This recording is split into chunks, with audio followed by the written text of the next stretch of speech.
നിങ്ങൾക്കൊക്കെ എന്തു ആവാലോ. സമാധാനത്തോടെ കിടന്നുറങ്ങാം, ടർഫില് ക്രിക്കറ്റ് കളിക്കാം. എന്റെ പൊന്നു വൈജേ, ഞാൻ ടർഫിലൊന്നും അല്ല. ഒരു പരിഹാസം പോലും തിരിച്ചറിയാനുള്ള ബുദ്ധിയില്ലേ നിനക്ക്? എനിക്ക് മനസ്സിലായി. അതുകൊണ്ട് തന്നെയാ ഈ സമയത്ത് ഞാൻ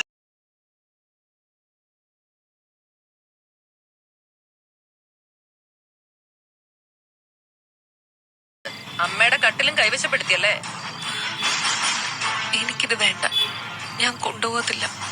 പനി വന്നപ്പോ കയറി കിടന്നേ ഉള്ളൂ. വേലക്കാരി വീട്ടുകാരി ആയെന്ന് ഞാൻ പലയിടത്തും കേട്ടിട്ടുണ്ട്. അത്ര വിശ്വാസം തോന്നിയിട്ടില്ല. പക്ഷേ എന്റെ വീട്ടിൽ ഞാൻ പറഞ്ഞതല്ലേ, ഞാനോ കൃഷ്ണയോ പറയാതെ ആ കട്ടിൽ നിന്ന് ഇറങ്ങരുതെന്ന്. അയ്യോ, ഞാനിത് എങ്ങനെ പറഞ്ഞു മനസ്സിലാക്കും? ആ, ഞങ്ങളെ പറഞ്ഞ് മനസ്സിലാക്കാനേ ഒത്തിരി പാടാ, സമയമെടുക്കും. എനിക്ക് പനിയുണ്ടോന്ന് നോക്കി. മാറിയെന്ന് പറഞ്ഞിട്ട് വിശ്വാസം ഇല്ലാത്ത സ്ഥിതിക്ക് ഇനി നിങ്ങൾ നോക്ക്. പനി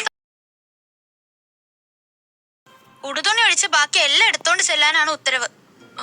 വേണ്ട കൃഷ്ണമോളെ, ഞാൻ പനി മാറിയിട്ട് കഴുകിക്കോളാം. ദൈവത്തെ ഓർത്ത് എന്നെ ചീത്ത കേൾപ്പിക്കല്ലേ. അനുസരിക്കാതെ എനിക്ക് വേറെ വഴിയില്ല. ബബിതേച്ച് വന്നാ പിന്നെ ഈ ചോദ്യം പറച്ചിലൊന്നും കാണത്തില്ല. അതൊക്കെ മുഷിഞ്ഞ് കിടക്കുവന്നേ. അതുകൊണ്ടല്ലേ അലക്കാൻ വേണ്ടി. അവളെ കൊണ്ട് സഹിക്കാൻ പറ്റാത്ത അവസ്ഥയാ. അവളുടെ ഏകാധിപത്യ ഭരണം